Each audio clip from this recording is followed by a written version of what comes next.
commencé à servir Dieu, tu n'as même pas encore fait 2 ans déjà, tu tombes dans l'impudicité. Et si tu fais 100 ans? Ou bien si tu fais 15 ans de ministère? Si au départ de ton ministère, tu as commencé à servir Dieu, tu as fait au moins 10 ans de sanctification, c'est bon. Tu n'as même pas pu faire 6 mois de sanctification. C'est quand Dieu va te poindre, tu vas sortir toutes les filles de l'église. C'est pourquoi quand tu es un garçon, tu as été appelé à servir Dieu, la première des choses, dis au Saint-Esprit de tuer ça.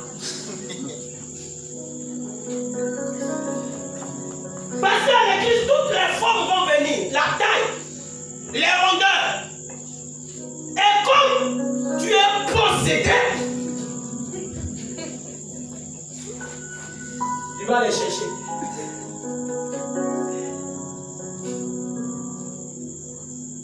C'est pourquoi vous voyez certaines soeurs, mais pourquoi tu vas appeler avec le nom, le pasteur m'a dragué.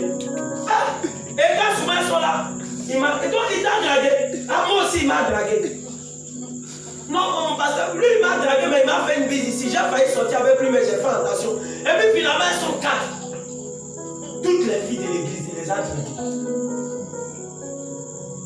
Si nous ne mettons pas des barricades, l'église aura des problèmes. Une fille qui est mal habillée, quand elle vient dimanche, voici ce que Dieu demande. Ne t'arrête pas comme quelqu'un qui n'a pas de conscience. Hé, on ne parle pas ça ici. Ici c'est Sion, tu es une pécheresse. Non. Parce que toi-même tu t'habilles mal aussi. Lâche Dieu te bénisse. Donne-lui une place derrière. Pour ne pas qu'on soit constipé spirituellement ici.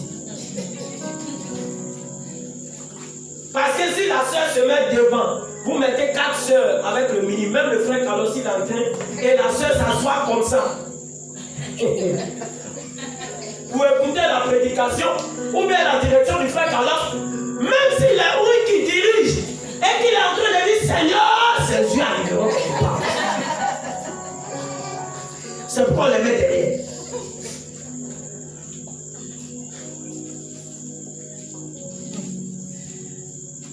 Satan sait que c'est l'argent et le sexe qui peut tuer la vie d'un chrétien. Les 2 choses. Quand un chrétien n'a pas d'argent, il peut maudire Dieu. Quand il n'a pas d'argent, il est fâché contre le pasteur. Le pasteur, depuis là, il prie toujours feu, c'est vrai. Je suis délivré, mais depuis là, moi, je ne peux pas manger. J'ai mangé, je dis, je n'ai pas pu manger. Si ce n'est pas un problème d'argent, c'est un problème de sexe. Moi, depuis là, il prie. Depuis là, je ne comprends pas. Il a prié, depuis là. Je ne comprends pas. Le monsieur ne vient même pas me caresser un peu. Moi, je suis fatigué de cette église-là. Et puis la personne s'énerve, il est assis. C'est les 2 choses qui attaquent l'église. Parce que si quelqu'un même a l'argent, même si c'est une femme qui a l'argent, elle ne va pas trop se soucier d'un homme. Je veux dire que ce n'est pas trop son inquiétude. Mais s'il n'y a pas l'argent, il n'y a pas homme. C'est compliqué. Quand on prie, on dit au nom de Jésus, je prophétise le mariage. Amen. Parce que dans la tête, pasteur, parle bien. Parle sur ma vie. Il faut que j'entre dans le foyer. C'est pourquoi il est important. Nous qui avons été appelés de prier beaucoup. Est-ce que vous savez que le Saint-Esprit même fait les plannings familiaux? Vous savez ça? Je vais te donner une prière pour les hommes. Faites ça. Si vous voulez venir 6h, 18h, 3 jours, vous allez voir. Vous ne serez pas impuissant, mais vous ne serez irré. Vous ne serez plus actif pendant 3 ans, 4 ans, si vous voulez. Vous dites au Seigneur, Seigneur, rends-moi insensible. Rends le 3e pied insensible. À chaque fois que je vois une femme, que ça ne me dit, que je la vois une convention. Rends-moi insensible. Tu vas voir. Même s'il a fait un beau sourire, ça ne va rien te dire. Sinon, le 3e pied ne lui se convertit pas. C'est pourquoi même quand vous gênez, il réagit pour vous dire qu'il est vivant. Demandez-vous qui gênez les 40 jours, les 21 jours. Quand vous vous levez, vous dites que lui il est là. Qu'est-ce qui se passe? Soyons sérieux. Alléluia. Mais pourquoi lui n'a pas participé au jeûne? Ça pour vous dire que c'est le seul élément sur l'homme qui ne participe pas à ton jeûne. Lui, tu as besoin de le crucifier. Tu vas rentrer dans un moment, tu ressors. Même dans ton moment, il est en train de te dire qu'il existe. C'est le Saint-Esprit seul qui peut le contrôler. Alléluia. Je termine là. Moi, il dit à l'Éternel, voici, tu me dis, fais monter ce peuple et tu ne me fais pas connaître qui tu enverras avec moi. Cependant, tu as dit, je te connais par ton nom et si tu as trouvé grâce à mes yeux, maintenant si j'ai trouvé grâce à tes yeux, vous voyez un peu, moi, il est en train de parler de quoi? Il est en train de parler de quoi là? De la grâce. Écoutez, fais-moi connaître tes voies, alors je connaîtrai et je trouverai encore grâce à tes yeux. Considère cette nation et ton peuple. 14. L'Éternel répondit, je marcherai moi-même avec toi, je te donnerai du repos. Moïse lui dit, si tu ne marches pas toi-même avec nous, ne nous fais point partie d'ici. Comment sera-t-il donc certain que j'ai trouvé grâce à tes yeux, moi et ton peuple? Ne serait-ce pas quand tu marcheras avec nous et quand nous serons distingués, moi et ton peuple? Dis à quelqu'un, tu seras un homme distingué, tu seras une femme distinguée ce soir. Et tous les peuples qui sont sur la face de la terre, l'Éternel dit à Moïse, je ferai ce que tu me demandes car tu as trouvé grâce à mes... Or nous savons que la Bible dit un pour un. Quelle est la partie de Dieu qui veut faire trouver grâce à Dieu, à Moïse? C'était la partie de Jésus. Maintenant regarde. Je te connais par ton nom. Moïse dit, fais-moi voir ta gloire. Fais-moi voir quoi? Prenez le verset 18, nous tous à la page. Allons-y. Nous avons lu au verset 11, il a dit, la Bible dit, Moïse a vu Dieu face à quoi? Maintenant le verset 18, regarde. Dis Moïse dit, allons-y. Moïse dit, fais-moi voir ta gloire. Verset 19, l'Éternel répondit, je ferai passer devant toi toute ma... Or, dans le Nouveau Testament, la Bible dit, à qui ils sont venus dire, oh maître bon, c'était Jésus. Et Jésus a dit, un seul est bon, c'est qui? C'est Dieu. Et là, vous voyez qu'il dit, l'Éternel répondit, je ferai passer devant toi toute ma... Et je proclamerai devant toi le nom de l'Éternel. Ça veut dire qu'un enfant de Dieu devant lui, c'est le nom de l'Éternel qui marche, mais avec lui, c'est Jésus.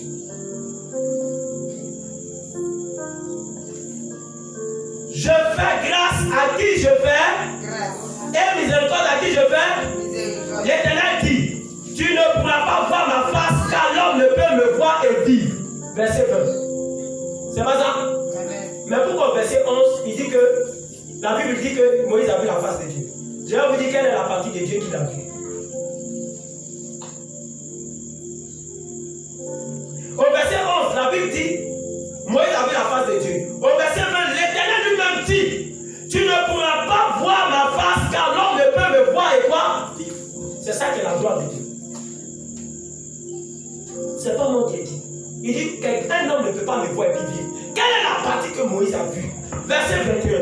L'Éternel dit, voici un lieu est près de moi. Tu te tiendras sur le rocher. Quand ma gloire passe, quand ma gloire quoi? Attendez. Normalement, il devait dire quand ma gloire vient. Il dit quand ma gloire passera. Ça veut dire quoi? La gloire de Dieu. C'est ce que je suis en train de vous dire. Pourquoi Dieu veut faire passer sa gloire avant que Moïse ne le voie? Il devait faire venir la gloire pour que Moïse voie la gloire. Mais il dit, je ferai passer ma gloire. Lisez bien. Quand ma gloire passera, amen, après la gloire qui va passer, je te mettrai dans un creux du rocher. Et je te couvrirai de ma... jusqu'à ce que j'ai passé. C'est terrible. Lui-même, Dieu va couvrir Moïse comme ça, jusqu'à ce qu'il passe. Verset 23. Et lorsque je retournerai ma main, tu me verras quoi? Pas derrière. Mais ma face ne pourra pas être vue.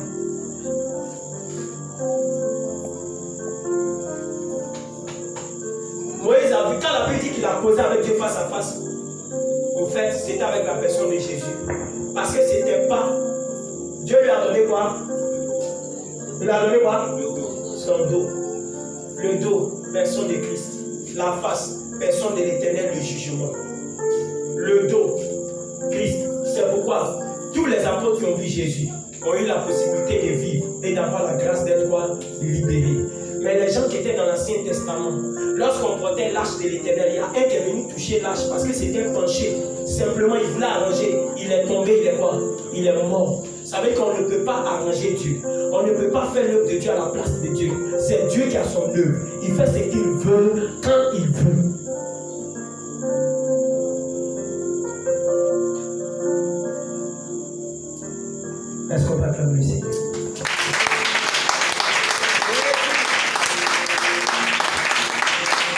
Le verset 11 nous dit, Moïse voit la face de Moïse cause avec l'Éternel face à. En réalité, le face à face, c'était le dos. Élie, le Saint-Esprit. Moïse, Jésus. Abraham, Jésus. Mais ils ont vu la gloire de Dieu de loin. Les trois dimensions du Seigneur qui incarne la crainte. C'est quoi le Saint-Esprit lui-même il est pur. Quand quelqu'un a le Saint-Esprit qui pêche, la Bible n'attristez pas il sort. Le Saint-Esprit lui ne juge pas. Quand vous voyez souvent la Bible dit, vous voyez des personnes qui disent Dieu l'a frappé. Ce n'est pas le Saint-Esprit qui l'a frappé. Quand souvent vous priez, vous dites Seigneur, interviens. Je déclare dans le nom de Jésus. Parce que Jésus est ton avocat. L'Éternel, quand il s'élève en jugement, c'est lui qui combat. C'est pas la Bible. Vous avez entendu la Bible dire que Jésus, l'Éternel, Jésus fort dans les combats. Jésus fort dans les combats. Mais vous entendez quoi? L'Éternel fort, parce que c'est lui qui combat. C'est lui qui juge. C'est lui qui frappe. Mais Jésus, lui, il accorde la grâce. Le Saint-Esprit, lui te parle pour t'indiquer, pour t'orienter. Exode 34, verset 28 à 35. Nous avons des versets. Exode 34, verset 28 à 35. Écoutez, vous confirmez le verset de 33. L'Éternel dit à Moïse, écris ces paroles car c'est conformément à ces paroles que j'ai fait alliance avec toi et avec Israël. Moïse fut là avec l'Éternel 40 jours et 40 nuits. Il ne mangea point de pain, il ne but point d'eau. Et l'Éternel écrivit sur les tables la parole de l'alliance, les 10 paroles. Moïse descendit de la montagne de Sinaï ayant deux tables du témoignage dans sa main. En descendant de la montagne, il ne savait pas que la peau de son visage rayonnait. Dit la peau de mon visage rayonne. Parce qu'il avait parlé avec l'Éternel. Aaron et tous les enfants d'Israël regardaient Moïse. Et voici la peau de son visage rayonnait. Il craignait de s'approcher de lui. Moïse les appela. Aaron et tous les principaux de l'assemblée vinrent auprès de lui. Et il leur parla. Après cela, tous les enfants d'Israël s'approchèrent. Il leur donna tous les ordres qu'il avait reçus de l'Éternel sur la montagne de Sinaï. Lorsque Moïse eut achevé de leur parler, il mit un voile sur son visage. Quand Moïse entrait devant l'Éternel pour lui parler, il ôta le voile jusqu'à ce qu'il sortit. Et quand il sortit, il disait aux enfants d'Israël ce qui lui avait été ordonné. Verset 35. Les enfants d'Israël regardaient le visage de Moïse et voyaient que la peau de son visage rayonnait. Et Moïse remettait le voile sur son visage jusqu'à ce qu'il entra pour parler avec l'Éternel.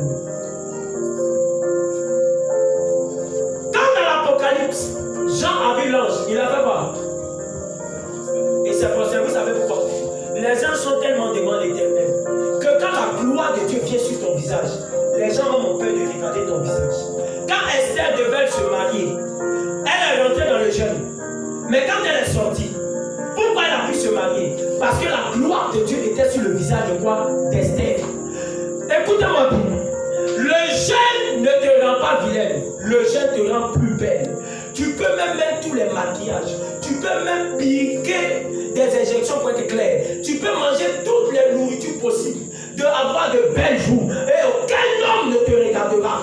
Mais celui qui entre dans la présence de Dieu, dans le jeûne, souvent même pas dans le jeûne aussi, mais parfois tu es régulièrement dans la prière en tant qu'une femme. Quand tu sors, les hommes qui t'ont vu enfant, ils te regardent et disent, madame, je ne sais pas ce qui se passe, mais il y a une beauté de gloire sur ta vie. En réalité, c'est l'Éternel qui t'a rencontré.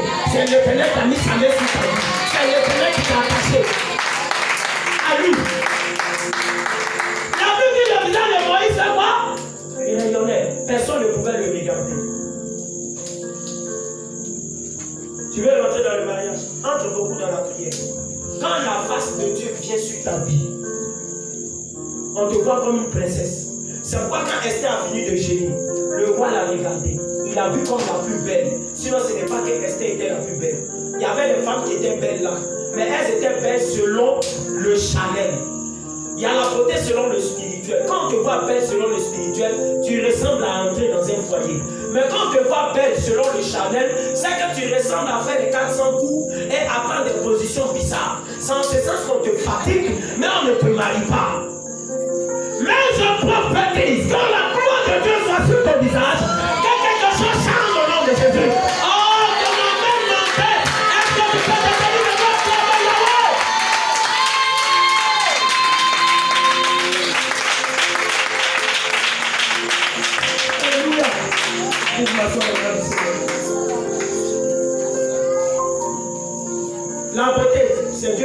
beau. Faites l'expérience. Le problème, c'est quoi? Pourquoi ton mariage tarde? Tu n'as pas règlement dans la prière. Si tu veux, jeune, par moment tu sens fatigué, prie beaucoup, tu vas voir. C'est pas où il y a des personnes, quand elles sortent de la présence de Dieu, tu la regardes. Tu dis, c'est celle-là que je vais épouser. Mais quand elle quitte la présence de Dieu, tu as l'impression que le diable met un masque sur sa vie. Tu la vois comme un animal.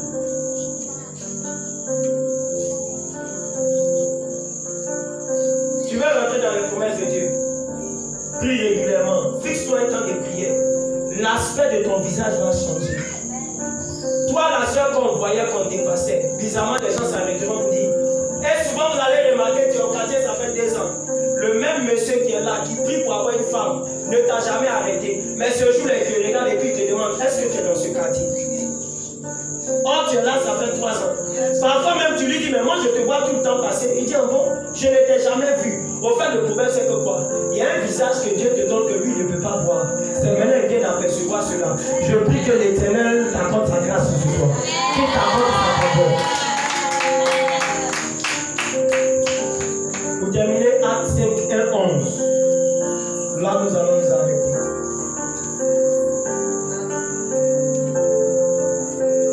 Alléluia. Actes 5, verset 11, 1 à 11. Actes chapitre 5.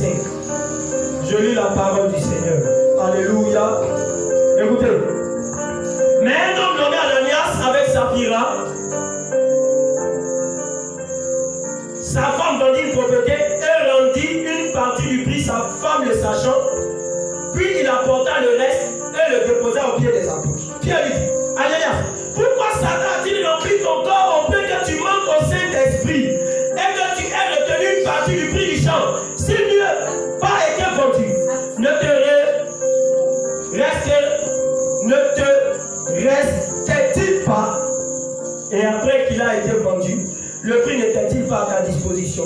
Comment as-tu pu mettre en ton cœur un pareil dessein? Ce n'est pas à des hommes que tu as menti, mais à Dieu. Ananias entendit ces paroles, tomba et expira. Ça veut dire qu'il est mort. On entend de la grâce maintenant. Un homme est mort. Une grande crainte saisit tous les auditeurs. Donc il est mort parce que Dieu voulait amener les gens à le craindre. Les jeunes gens s'étant levés, enveloppés, l'emportaient dans ses veilles. Environ 3 heures de temps plus tard, sa femme entra sans savoir ce qui était arrivé. Pierre adressa la parole, dit, dis-moi, est-ce à ce prix que vous avez vendu le champ? Lui répondit-elle, c'est à ce prix-là. Alors Pierre lui dit, comment vous êtes-vous accordé pour tenter l'Esprit du Seigneur? Voici ceux qui ont enseveli ton mari sont à la porte, ils t'emporteront au même instant. Elle tomba au pied de la porte et expira. Les jeunes gens étaient entrés, la trouvèrent morte.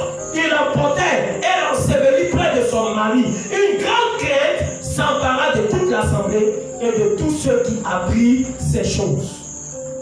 Au temps de la grâce, acte des apôtres, des gens sont morts à cause de leur propre bien. Ils ont fini de vendre leurs biens. Ils sont venus mentir devant Dieu. Comme aujourd'hui, beaucoup de chrétiens viennent ici. Souvent même, ils viennent dans les églises et ils mentent à Dieu. Dieu les a. Amen. Dieu les a quoi? Frappés.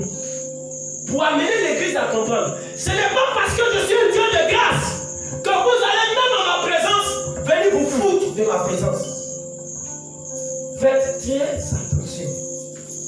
Très attention.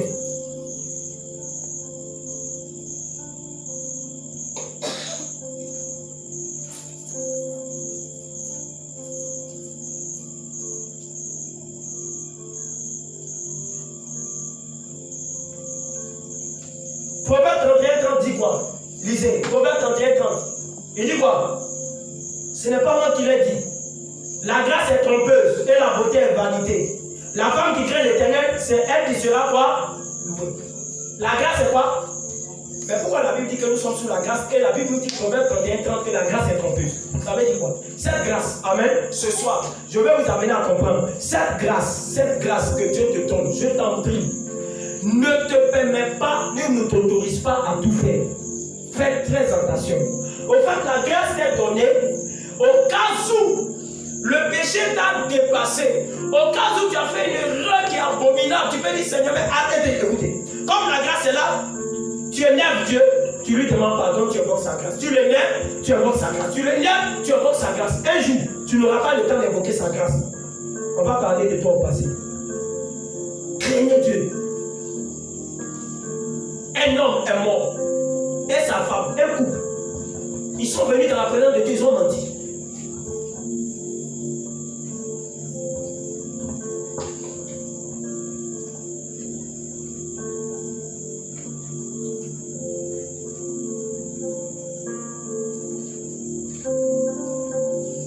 Alléluia.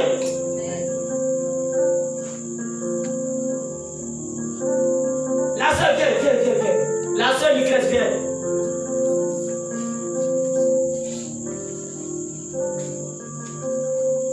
Ce qui nous arrive, c'est pour que nous puissions enseigner ça aux autres. Il n'y a pas de honte en cela.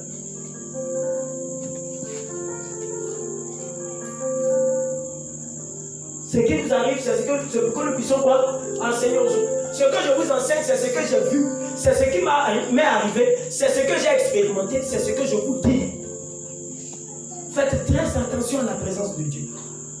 C'est pourquoi quand une église est bâtie, comment vous ferez pour savoir que Dieu réside? C'est lorsqu'on condamne le péché. Une église où on autorise le péché, on ne parle pas du péché. Dieu est bâti. Je veux dire qu'il y a beaucoup d'églises où on parle du péché. Tu veux prier dans une église en dehors d'ici. Va dans une église où on condamne le péché. Une église où les filles s'habillent mal. Tout le monde, c'est le désordre. Je veux dire qu'aucune crainte. Il y a longtemps, Dieu est parti. Mais c'est ce qui fait qu'aujourd'hui, on peut prêcher à des gens. Tu leur dis, ce que tu fais est un péché. Et il dit, mais mon pasteur ne m'a pas dit ça. Mon pasteur m'a dit que petit à petit, Dieu va faire. Et aujourd'hui, les chrétiens sont devenus constipés spirituellement. Parce que regarde, un pasteur te dit, ça c'est un péché. Dieu ne peut pas te bénir dedans. Un autre pasteur vient te dire, un jour Dieu va te bénir. L'autre pasteur te dit, Dieu va te lever. Finalement, tu ne sais plus qui il faut écouter. Mais le plus souvent, on compare. Le premier pasteur qui a dit, c'est un péché. Tu trouves qu'il est un peu trop dur. Or, c'est ce qui allait te soigner.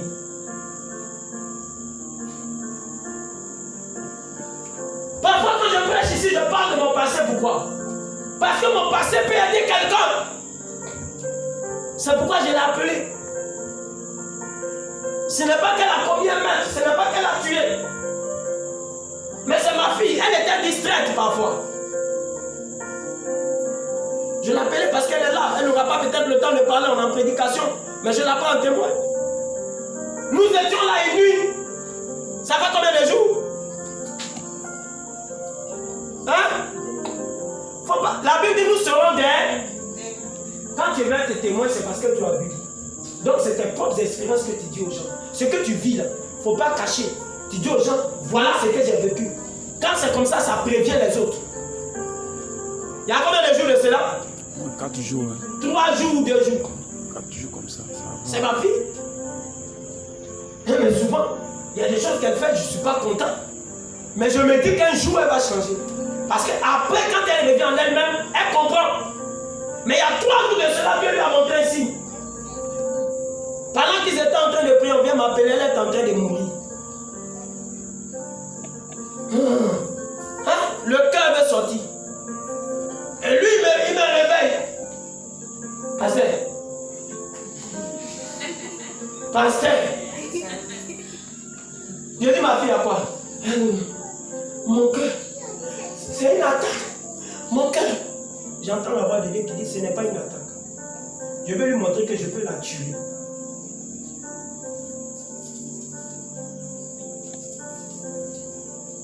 Pasteur, mon cœur. C'est ça, non? Mon cœur. C'est comme ils sont en train d'arracher mon cœur. Je sens que c'est la mort. L'ange de la mort est là. Mais c'est qu'il ne va pas la prendre.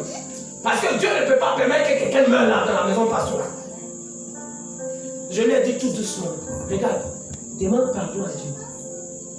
Elle dit, pasteur, c'est pas pardon. C'est une attaque. Parce qu'avant, j'ai fait une vision.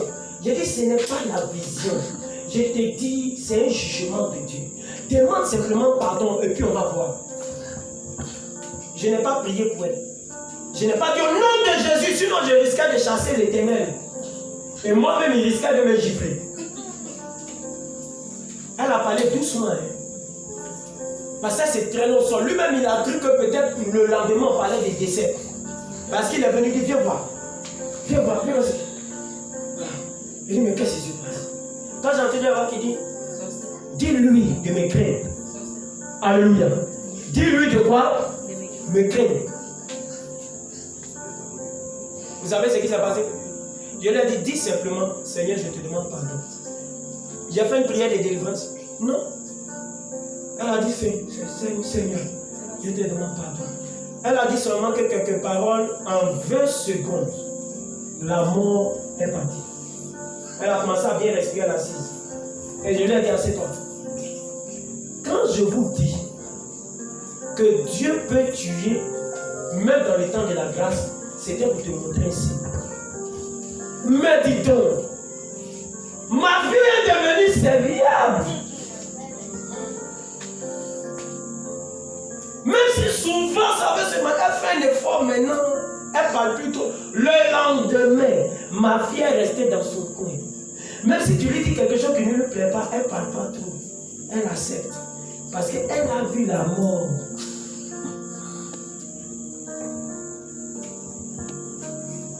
Ce jour-là, les autres appelés disent, ah vraiment, la maison est tranquille. L'onction de Marie est avec Marie.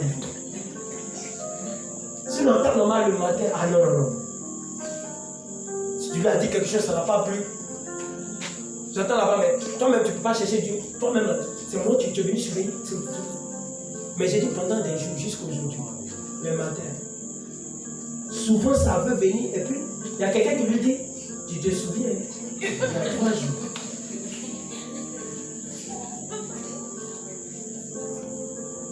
Que Dieu le bénisse. Acclame le Seigneur.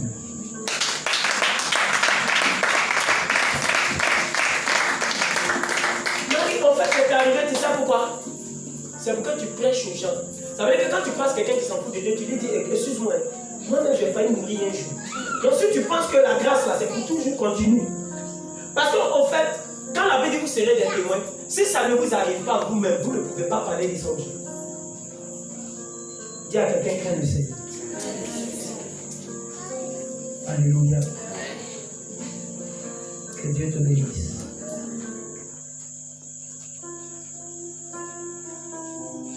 Tu vas t'élever dans la présence du Seigneur.